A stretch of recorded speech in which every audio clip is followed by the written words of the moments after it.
Hi, I'm Witt, and I'm asking people about what they see the future of journalism is. And maybe you can introduce yourself, tell what organization you're in and your title.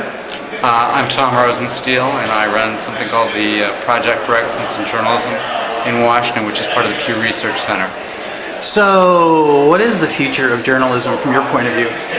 Well, I think what we think of as traditional news organizations, and even the new news organizations that are being developed, are probably going to be niche news organizations. That increasingly the idea that you have a gatekeeper institution that covers the waterfront, that defines the community, is obsolete. That can't be monetized, and the news organizations that we have are going to be narrowly defined around subjects, around specialties.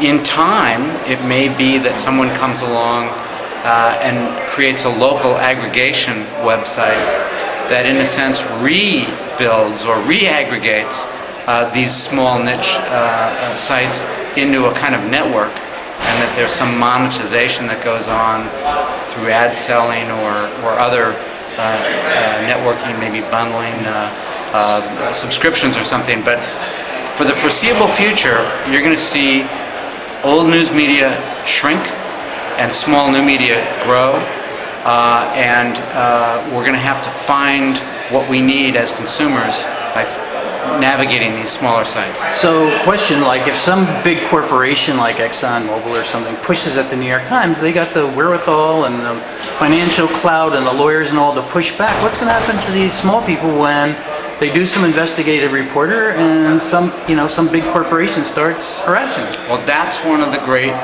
problems. I mean, one of the side benefits of big media, and there were many problems with it, was that it had the wherewithal to fight, to challenge lawsuits in court, to have libel insurance that would fend off chilling lawsuits, that had the resources to send people off for weeks or months, that had the money to spend $1 million a month to cover the war in Iraq, and those or $1 million a year to cover the war in Iraq.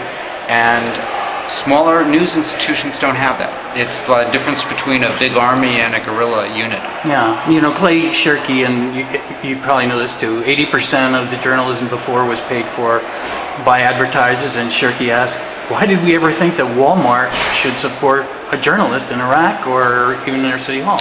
Well, I mean, we had partisan press. Before we had the Industrial Revolution, we had a press that wasn't subsidized by advertising. And the 20th century advertising developed, and one of the benefits of the advertising was the idea that you had so many advertisers that no one advertiser could push you around.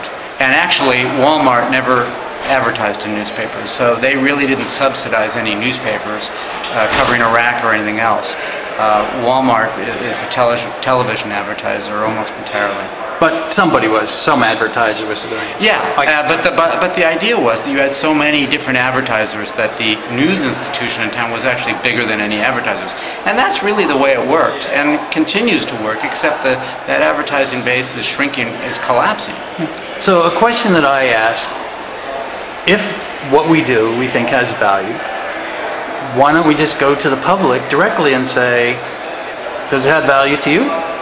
And if it does, pay for it, and if it doesn't, guess what? You're not going to get it. And I think, this is my own opinion, it'll wake people up a little bit, and I actually think a lot of people are there right now. Well, we have models in other countries that are different. In Europe, circulation revenue pays for about 70%, depending on the country, of a newspaper's or a newsroom's revenue. It's really only in the United States that we have this free model, and that was designed as a democratic principle, that you could get a bigger audience and have a wider audience. We're a very large country. Most of our media is local, which is also different than most other countries. European models are small countries, small populations, multiple national newspapers, not very much local media. So our model developed, and frankly was journalistically the envy of most of the world. We take our journalism more seriously. We have a First Amendment, the sense of responsibility about our press, and this is generalization, generally higher. We don't have the kind of tabloid press that exists in a lot of other countries. It's more professionalized. It had higher aspirations, and it probably failed to live up to those aspirations, and that's part of the public disappointment. So, personally, are you optimistic, pessimistic, and why? It's going to get worse before it gets better, but it is creative destruction. Ultimately, I'm optimistic, but ultimately can be a long time. All right. Thank you very much. Thank you.